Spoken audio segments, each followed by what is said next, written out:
Hey everybody, welcome to this edition of eChannel News called Channel Talk. Today we're going to be talking to Shane Gibson. He's a social media expert slash guru. And what an opportune time as we're all going through this crazy thing called Corona, whatever. And it is wreaking havoc on the planet, obviously. And we mere mortals looking in business, trying to figure out what's happening. So we do know a few things right now, and that is the new normal. The new normal is all around digitization of business, and that's probably where we're going to end up sooner or later. And one of the things that we're going to tackle during this presentation is you've got sales teams, you've got salespeople, and they're currently doing lots of face-to-face activities, live things, but now they need to transition into this digital world and become literally social warriors, right? So we're looking at how do we convert road warriors to virtual warriors. So I'm going to bring in Shane. He's going to talk a bit about the whole process, what it happens, and how to make that transition, go through some agendas in terms of how this could happen, a roadmap. And then we're going to come back to the end, ask him some more questions, and then he can explain how he could help you guys rock this out. So welcome, Shane. How are you? Thanks, Julian. I'm doing great. Great. I'm looking forward to walking through this. I've got a kind of a condensed 25, 30-minute presentation, providing I don't go down any rabbit holes on you, which I'll work my best to do today, and really dig into the power of digital and social selling. And as you know, I've been sort of beating this drum for over a decade. I started blogging in 2002.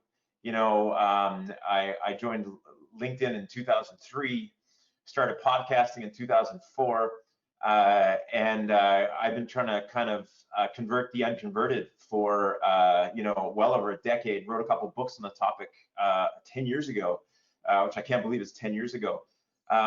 And social selling and digital sales has matured and was seen as a valid channel for selling. As people held on to face-to-face meetings, the need to hop on a plane and bring a bunch of people into a room, or just insist on only using the phone and not using video to see and connect with somebody. And all of a sudden, of course, in a few weeks, we've gone from it's a nice thing to do to it's the only thing we can do to keep things rolling. So it's an interesting thing to see this evolution. I think the fantastic thing is there are a ton of tools and best practices out there. You don't have to reinvent the wheel. So what I'm sharing here today is really about that. So I'm going to hop into my presentation. Yeah. Well, your time has come, Shane. I think our time has come. Absolutely. All right. So I'm going to jump off the video so I don't distract anybody, and then I'll come back on in the Q&A period. So Shane, I'm going to jump off the webcam and let you take this over. Fantastic. So I just want to double check to see that you can all see my screen. Looking good. Looking good. Fantastic. So this originally comes from a keynote I did for you, actually, Julian, for your group. I believe we did this in Ontario, and it was on actually no, it was in Alberta, and it was on the future-proofing your sales organization. And I think it's a really good concept. Is how do I make my sales organization, my own sales process, resilient? And a lot of that has to do with leveraging digital as much as possible, right? And I think it's more relevant today as we talked about it than ever. So this is one of my kind of favorite quotes from Jack Welch. He says, if the rate of change on the outside exceeds the rate of change on the inside, the end is near. And I think we've felt this pressure around the fact that the marketplace is shifting rapidly and will continue to do so. I've got many thoughts on the opportunities that are now presented because of this. I know a lot of us are suffering and have had challenges, and I've lost a ton of business myself, but I can also see that there's been a lot of opportunities that have opened up. And so how do we embrace those? This is maybe a less kind quote from Warren Buffett. Only when the tide goes out do you discover who's been swimming naked. And many of us are feeling this way about our sales process and how we're accessing the marketplace and maybe some of the things we took for granted in the past. And so this doesn't mean it's a time to give up, but it's a time to, as my father used to say, make reality your friend. Look at what the real nature of the situation is, and then from there you can actually build from a grounded perspective. So future proofing, there's 5 areas that I want to look at. I'm going to move through a couple areas rather quickly because I want to get focused on the digital, and then I want to get back in the conversation with you, Julian, as well as those people who've logged on today with us live to really get some dialogue happening around this. And I, of course, also want to share a couple of the programs that Julian and I developed that we feel while you're remote and working and wanting to develop yourself and your team, that you can still do this in the next 90 days. So future-proofing your sales process is about being process-based. It's proactive, not reactive. And I think it's really important is it's about, not just proactive, but my perspective, especially in this environment, it's actually about not reacting, but evolving. So think, how do I not just respond or be proactive in the context of the way I used to be proactive, but how do I evolve my productivity or proactivity? Third is future-proof selling, in my opinion, is inbound, referral, and relationship focused. How can I be of value right now is the first question we need to ask ourselves, whether we're posting content or picking up the phone. Number 4, leverages technology strategically. So not technology for the sake of technology, because I get emails every single day from someone using the same automated funnel, wanting to sell me the latest sales productivity tool about automating funnels. And I find that it's about, here's a bright, shiny widget, you should be using this, and versus looking and engaging a customer at a critical level and saying, here's how this technology can impact your business, because we're all selling tech. Now, on the other side, as a tech user, am I taking that same approach to my sales tools?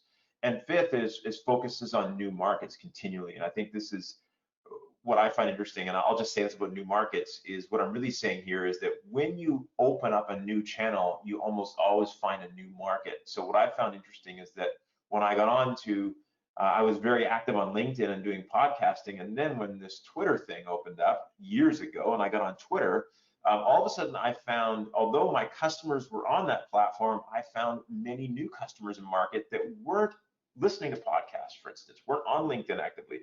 And the same happened with Facebook and business pages and Instagram.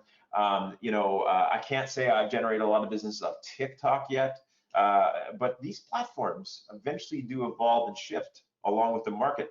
And so keeping an eye on those. So let's talk about sales process. So I think this is really important, is we need a process, whether we're selling online or offline. And so this is an interesting stat from Harvard's Business Review that talked about the fact that there was an 18% difference in revenue growth between companies that defined a sales process and those that didn't. So one of the things I look at is that, do you have a well-benchmarked sales process built upon best practices and benchmarked against these best practices in the industry? If you don't have it, don't worry about it. There's ways to get bolt-on best practices. Whether you go to someone like myself and develop that process, or I even looked recently, SureWeb, of course, has a great best practices in selling Microsoft solutions that they just put out. A great program. And so again, there are best practices out there, but you need to have a best practice that you're going to follow. Coaching. It's not about having best practice, but it's about actually coaching and developing your people.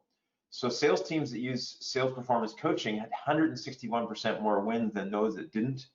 Closing ratios increased by 17%, and teams that got 3 or more hours of coaching per month performed at 107% of target on average. So I think this is important to look at. This is a study done through CSO Insights and Salesforce.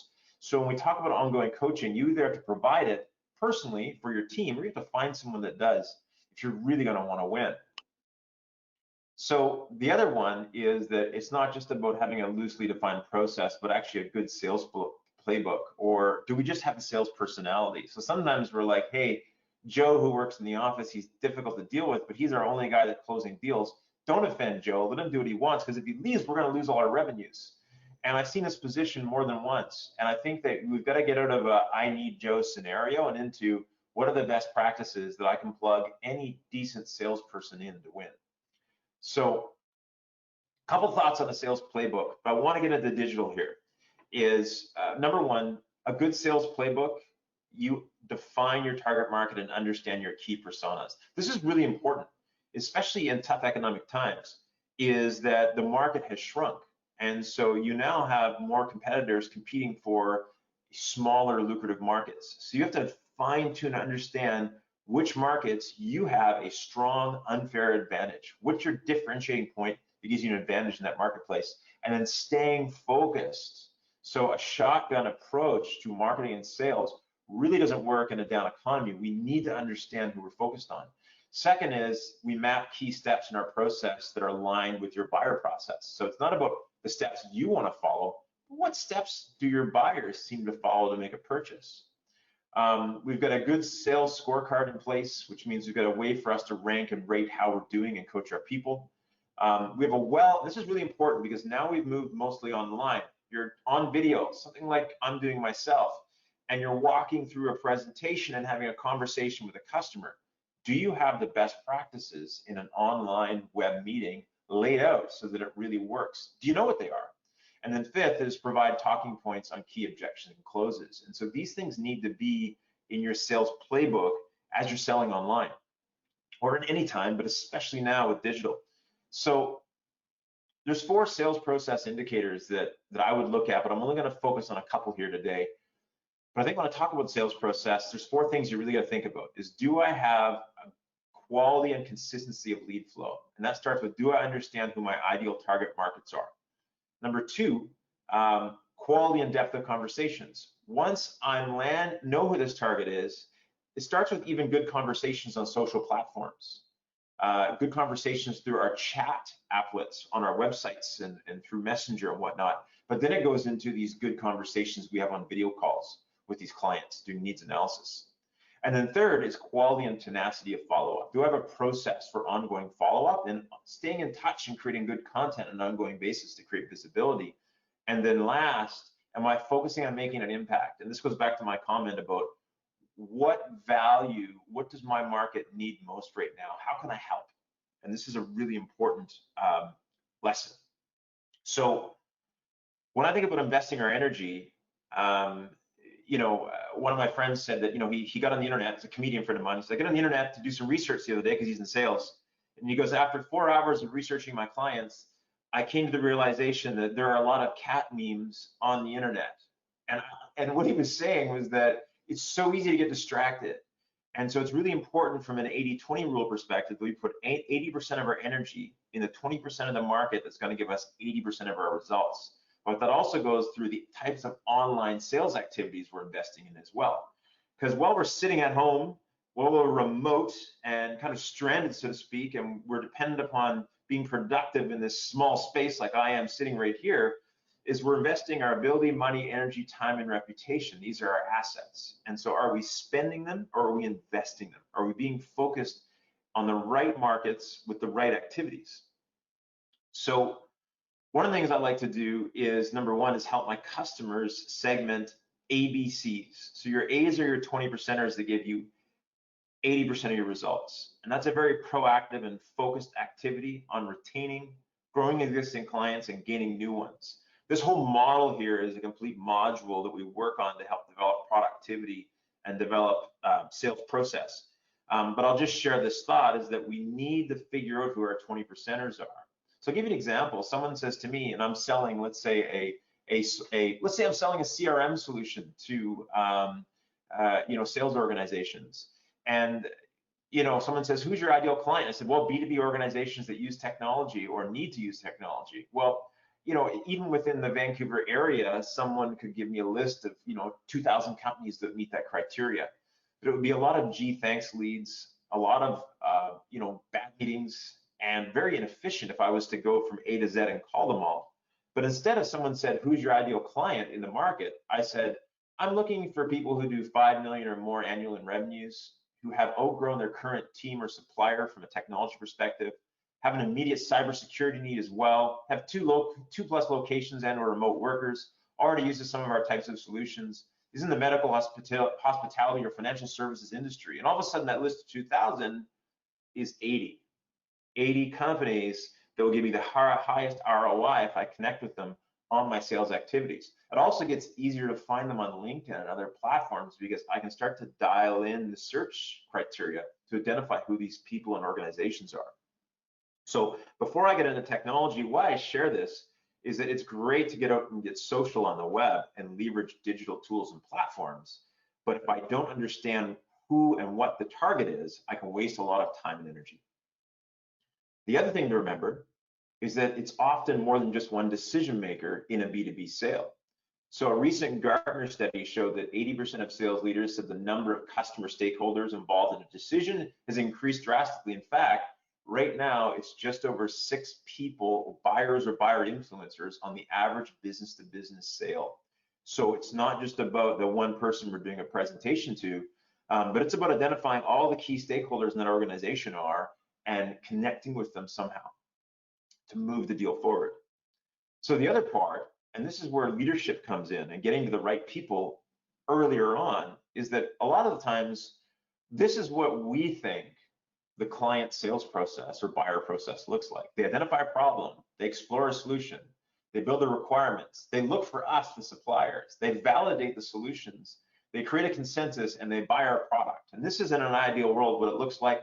I see a lot of sales processes that follow this and they work through the steps, and lots of deals stuck at the problem identification level or the requirements building level, because this is really what it looks like.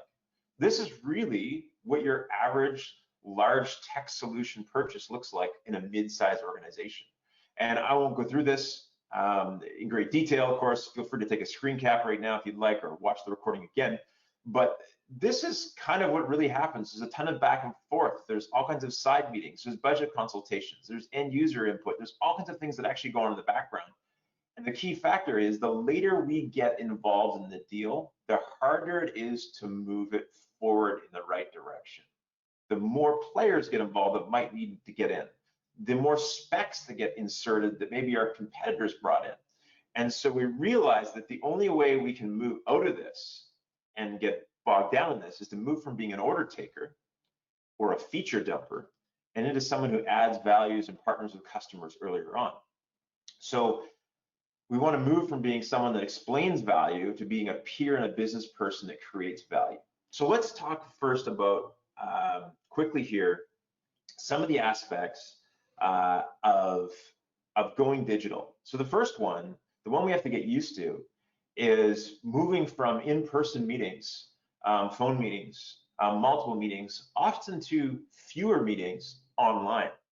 And so when we're selling via web meetings, some of the tips I'll give you really quickly here, and I've got a whole program on this, so I can't go into the, obviously can't cover a 2-hour session in one slide, especially because Julian's given me half an hour and I've got about 11 to 12 minutes left.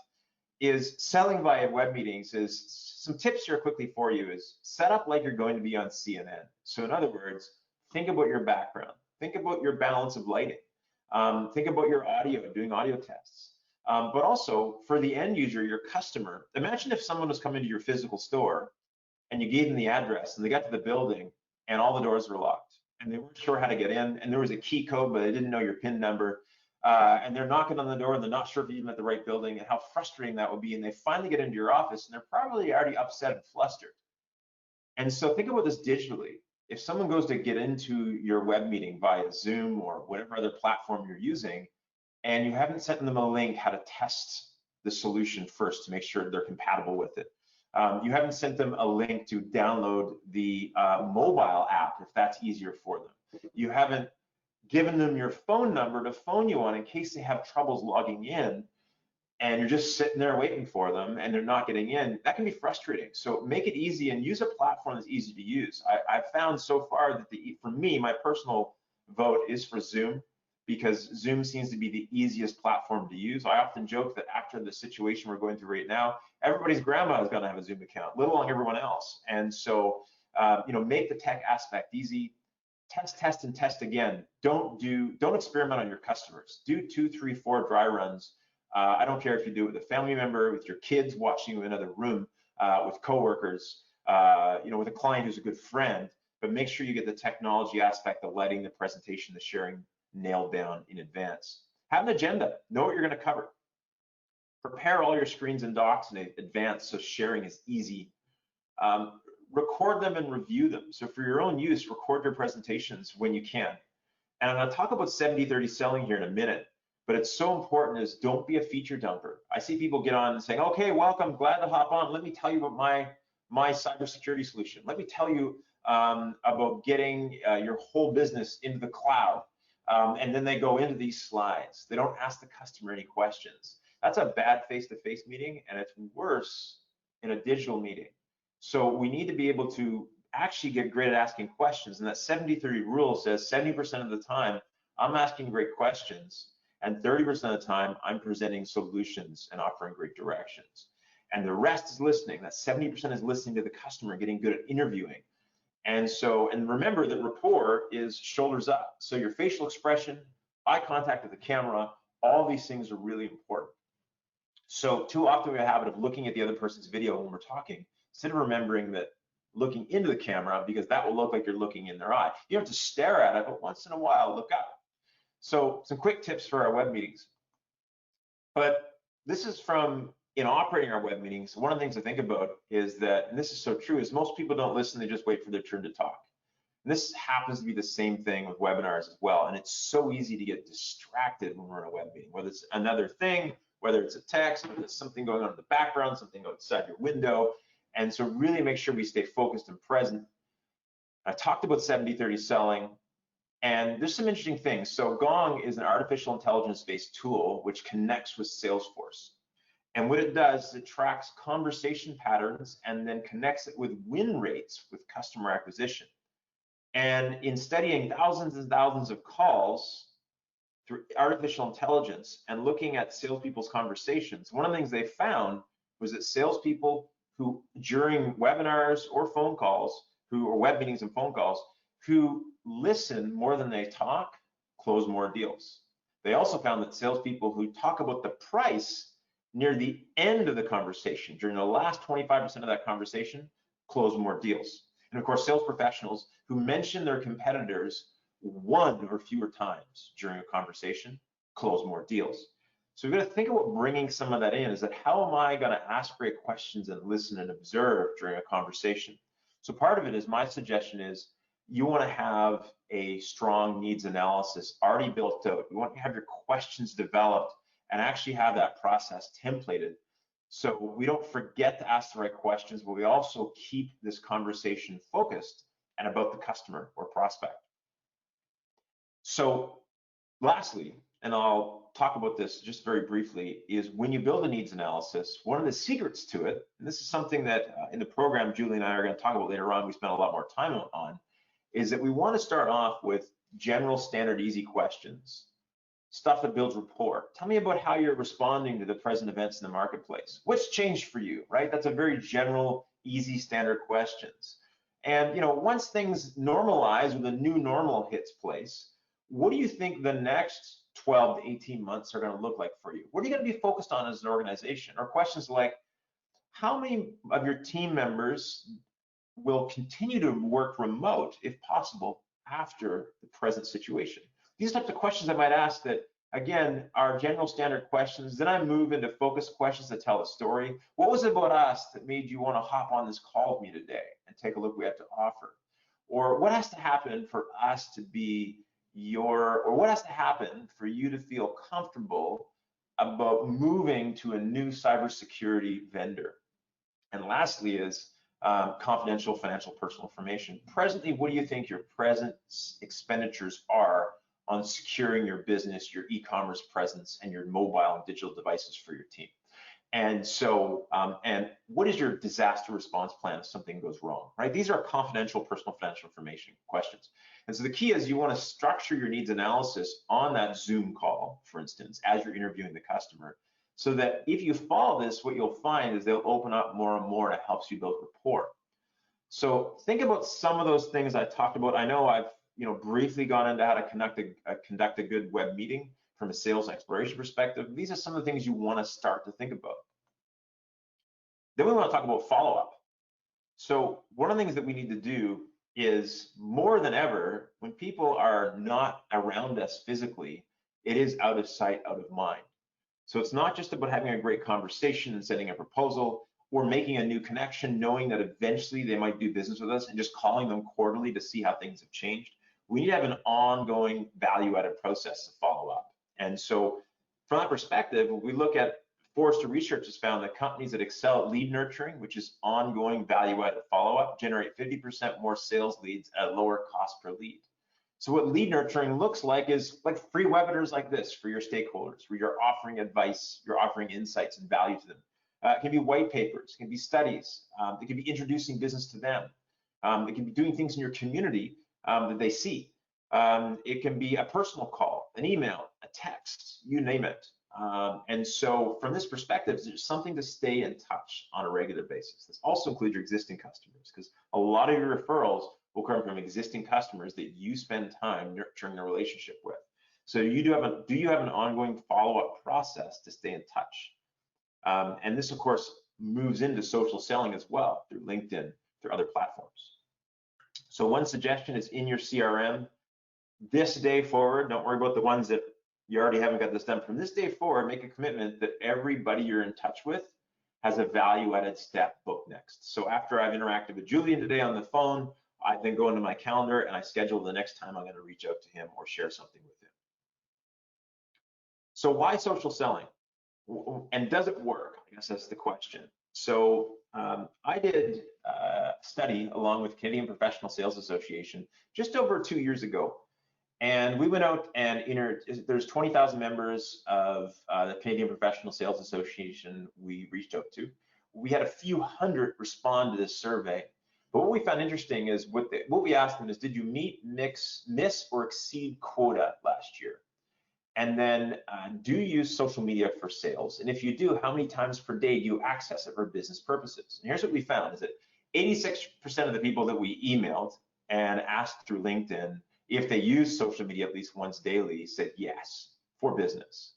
90% of those that said yes also met or exceeded quota. And what's interesting is that 50% of the people who said I don't use social selling on a daily basis it's part of my sales process, missed quota. Now here's something interesting though, is those that used it for work 1 to 3 times a day had higher sales results and outperformed those people who didn't use it at all and those that used it 5 or more times a day. So what that means is there is a point where you can go from social networking to social not working. But let's look at why social selling is important. Let's compare social selling to, for instance, let's say with the average number of outreach calls are needed to book 1 appointment. So this study was an in-depth study that I picked up recently from Sales Benchmark Index. And it talks about the fact that it takes sales development reps 106 dials to get 1 scheduled meeting, and only 27% of those dials actually connect. So that's interesting, 106 phone calls, of which, less than 75% actually connect via voicemail or an actual conversation, and only 1 of them turned into an appointment or a presentation. From there, 31% of the discovery meetings move into large stage deals, and 19% will go on to become a closed deal. So when we look at this perspective, there's a lot of activity required if you're going to stick with old school cold calling. Doesn't mean it doesn't work. If that's all you've got right now, do it. But I think there's another way. So here's some interesting stats from LinkedIn.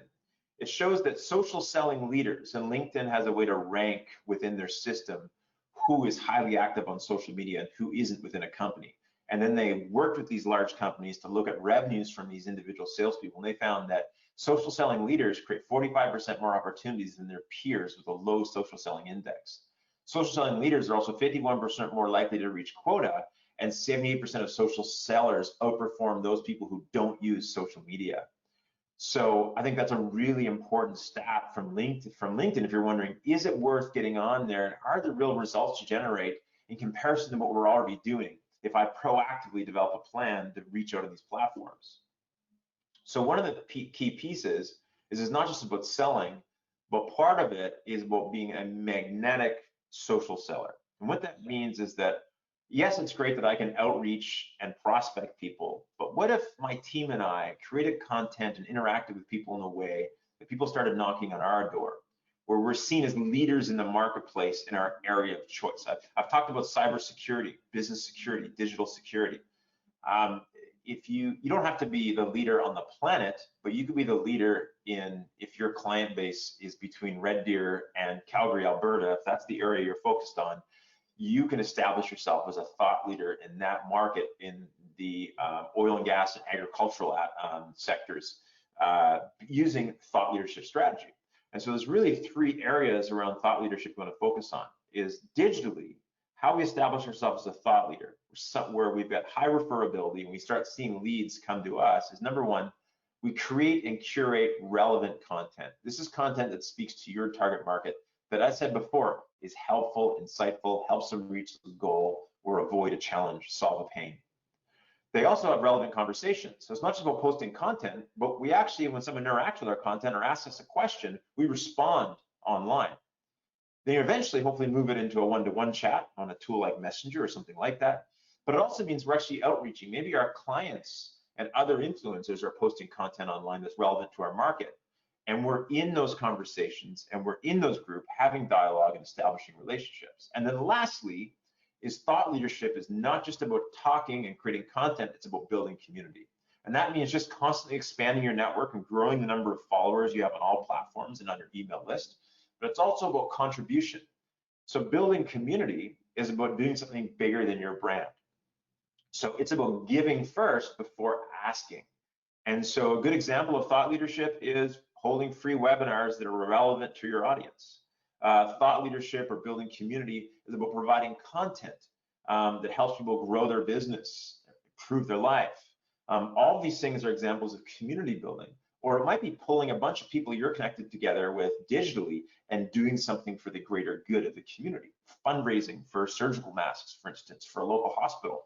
These are all examples of community building. But if we get this going, what happens is we build a very strong magnetic brand. So I'm going to finish off with a couple more things here. The next one is the other thing that a lot of people don't take advantage of is social proximity. And this is one of the easiest ways you can get started in social selling. You don't have to have a massive network. You don't even have to create a ton of awesome content, but you just need to be able to make the ask. So social proximity is, it's not who you're connected to, it's who those connections are connected to. So you can imagine doing the math, if you've got 500 connections and each of them have an average of 500 first-degree connections, you've got thousands, tens of thousands actually, 6 figures, 6 figures of connections you on a second level you can reach out to. And so it's the ability to search and hone in. So I might, for instance, let's say that I want to focus on moving my business and targeting the Jacksonville area. And I'm selling a financial services technology solution. I might search, for instance, CFOs who are on 2nd and 3rd degree connections of mine, who are in the Jacksonville area on LinkedIn. Then I can just message them directly because I can pay to do that. Or I can see our common connections and I can ask that shared connection for an introduction, saying, hey, Sarah, I noticed you're connected with Shane Cormier in Jacksonville. And I'm looking at moving in the area and I'd love to connect and have a conversation with them on the marketplace and if there's any opportunities to work with them. Now, if I've got a good relationship with Sarah, she'll often say, yeah, absolutely. And she'll be willing to make the introduction. Usually I just suggest that she sends a LinkedIn message to the two of us or an email and CC us both. And if you did that just a couple times a day with key contacts in markets you want to move into, I believe that's a much more powerful cold outreach program than interrupting someone's day with a cold call. So the second to last thing we want to think about, I don't have time to go into this, is we want to think about organizing our sales technology stack. And there's really 7 major criteria. It first starts with our CRM, but then it moves into lead generation tools, contact enrichment, email intelligence, things to help you track and manage your sales workflow and make it predictable, social sales tools, and then of course the layering in of artificial intelligence. And I'll just say this, is that we've got to take a strategic approach to our sales technology. It starts with selecting a CRM that either has these tools embedded in it or plays nicely with those other tools. So a tool like, for instance, Nimble CRM really works great with the Microsoft suite of tools and programs and all the things that plug into that universe and platform, for instance. And so you want to think about what your key CRM is and what some of these key tools are that you're going to be adding to your stack. There's a way to evaluate them, of course. I can't go into detail today, but it really is about making sure that all your tools work together strategically, that you've got one from each category, leveraging your sales process, and that you're auditing your use on a regular basis.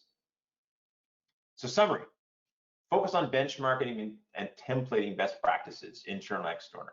Realize that you now own an online interview show, and you personally, whether you're a team of one, you're a sales professional, or you're a company of 100, you're now in the media business. No matter what business you're in the tech business, you're in the media business, you have your own online interview show, and it's called one-to-one sales conversations with yourself. And you've got to get good at this new method of connecting and communicating with people. And then lastly, strategically leverage technology to stay ahead of the competition and reach new markets.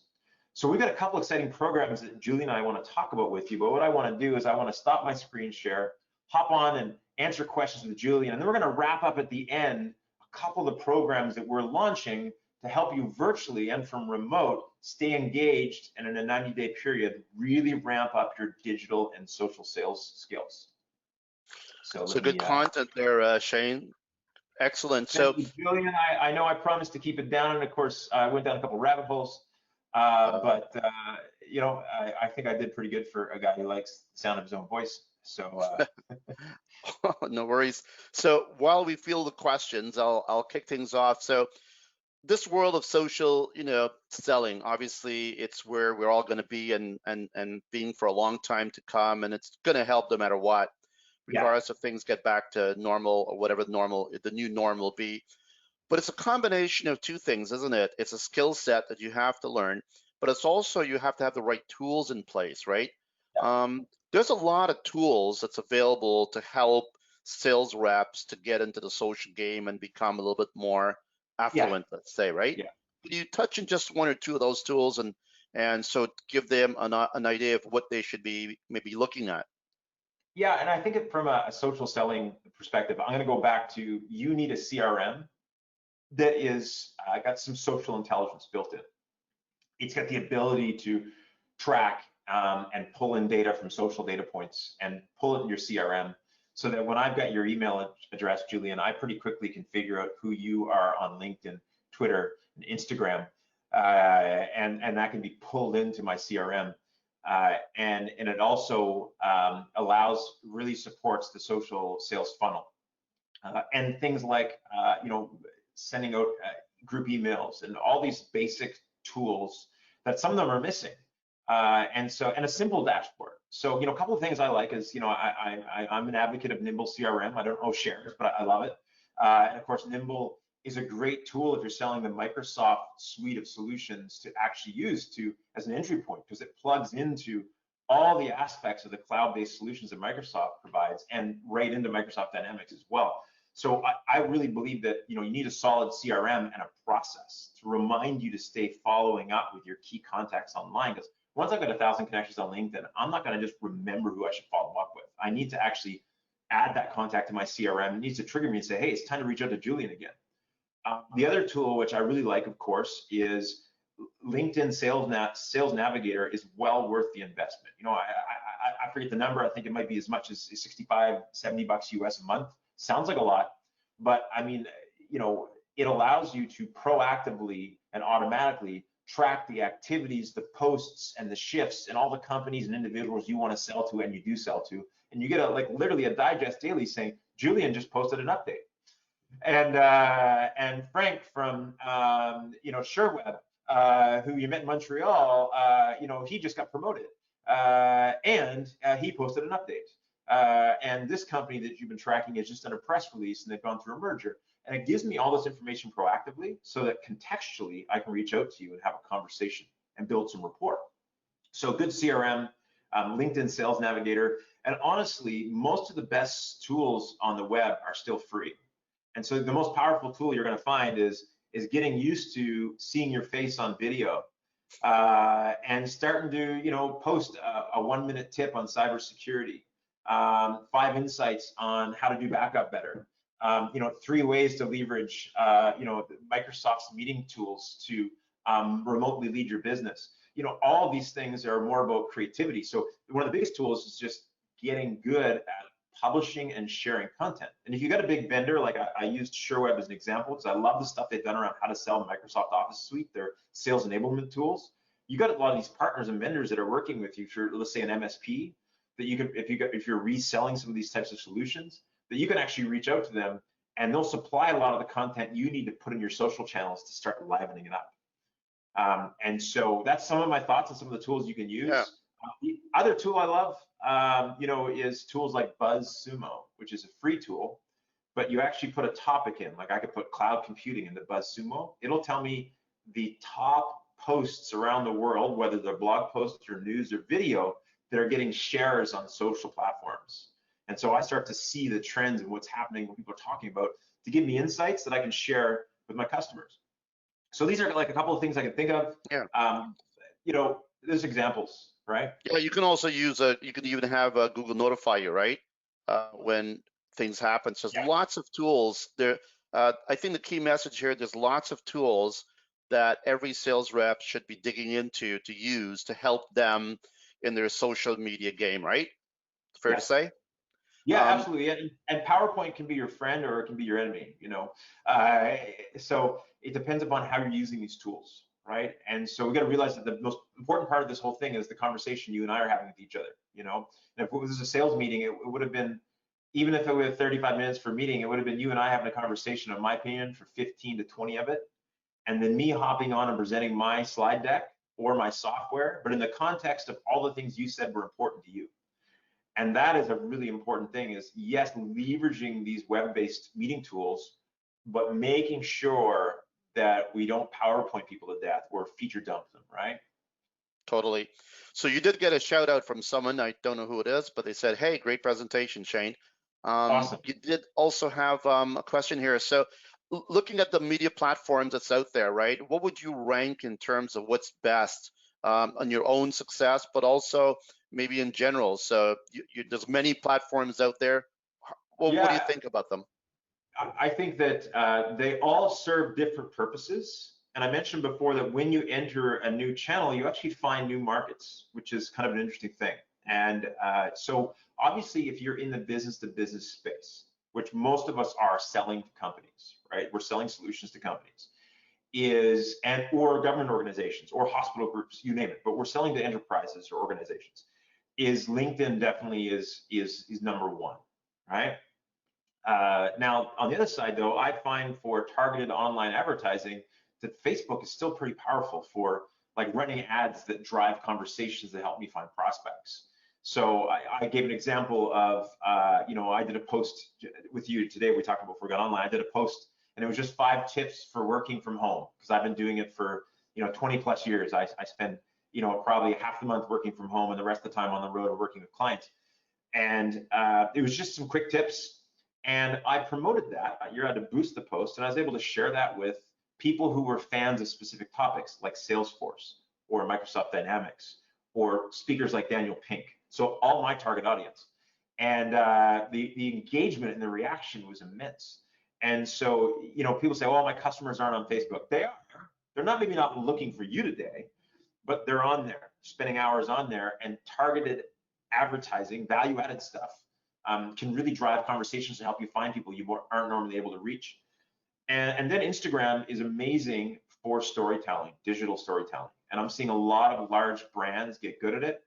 And when Facebook first started, it was just kids, university students. And then when mom and dad and grandma and grandpa got on there, they left because they didn't want to be stalked by their grandparents, and then Instagram was seen as the kids' platform, but most of us will admit, who is 40 plus years old, we've got an Instagram account. And the average person on Instagram, according to Facebook, scrolls 300 feet a day.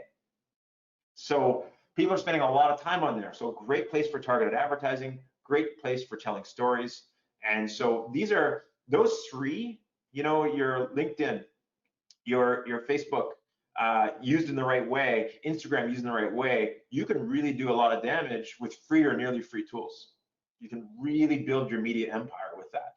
I won't get into TikTok. I think it's fun, it's interesting. I think it's a good way to reach a certain demographic up and coming. Instagram was that way at one point. Probably not focused of most of us in the B2B space at this time.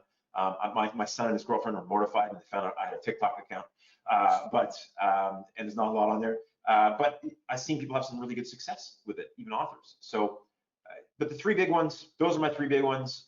And then from a digital perspective is even the fundamentals of, are you using landing pages for your sales team? Are you using a tool like Unbounce with a video where you're sending people to a landing page to talk about your product or service and then grabbing that email address from someone's signature? Or are you sending them to the front page of your website with 900 solutions on it?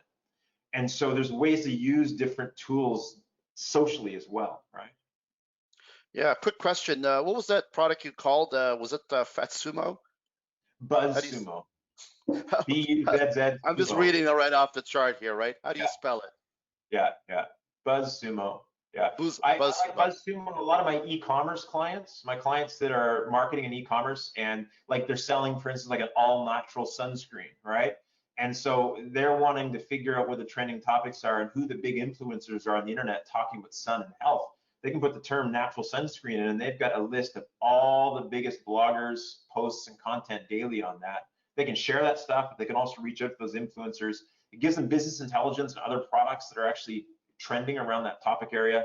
Obviously, Google Trends is awesome. And Google Market Finder is another great research tool to help you identify other markets if you're looking to go international. These are all free business intelligence tools, right?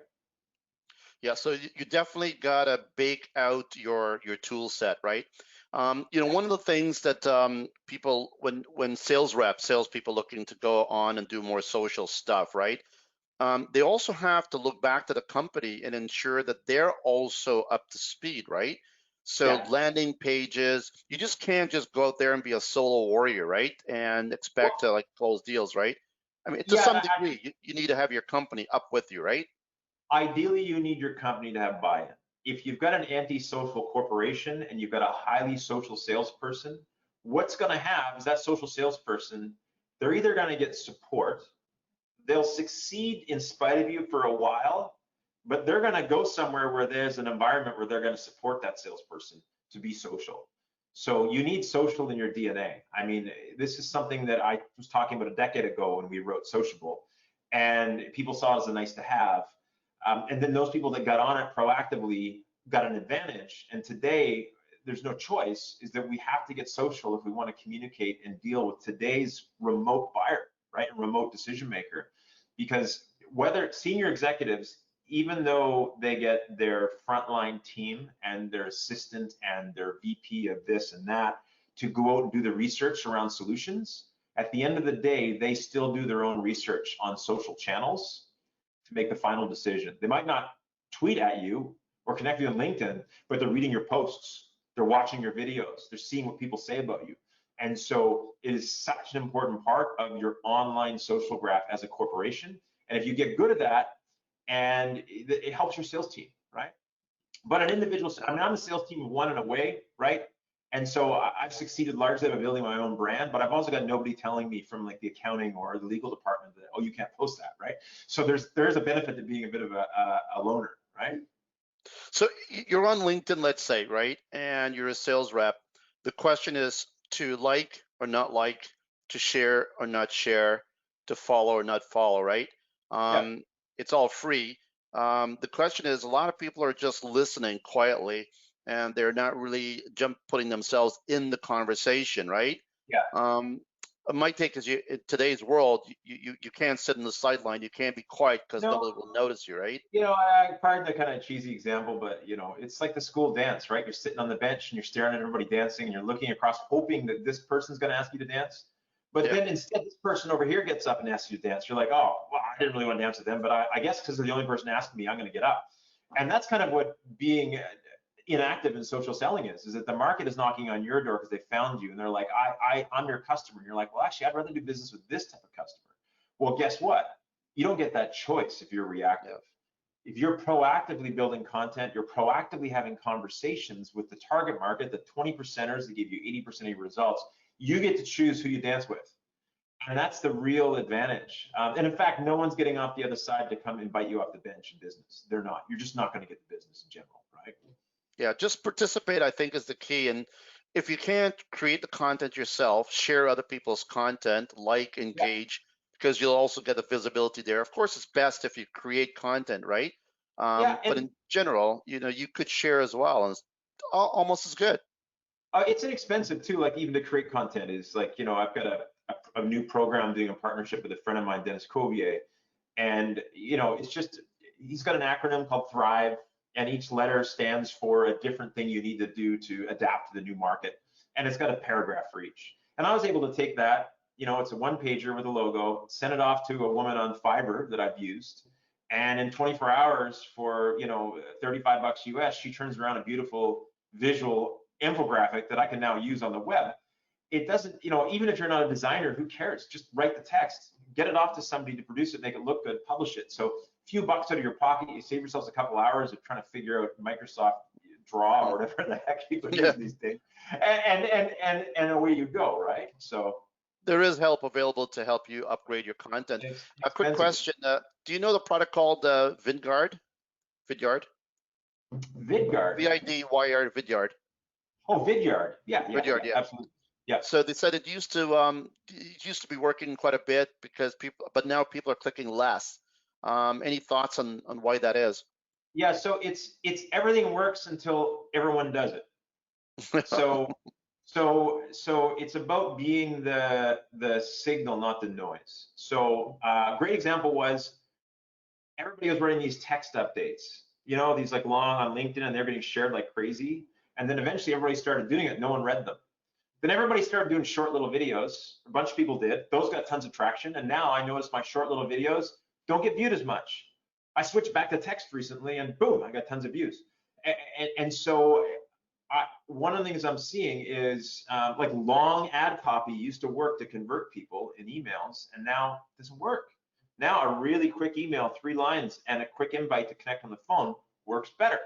So we've got to think about the fact that you do have to evolve continually, and if you sound and look like everybody else is sending emails, it doesn't work.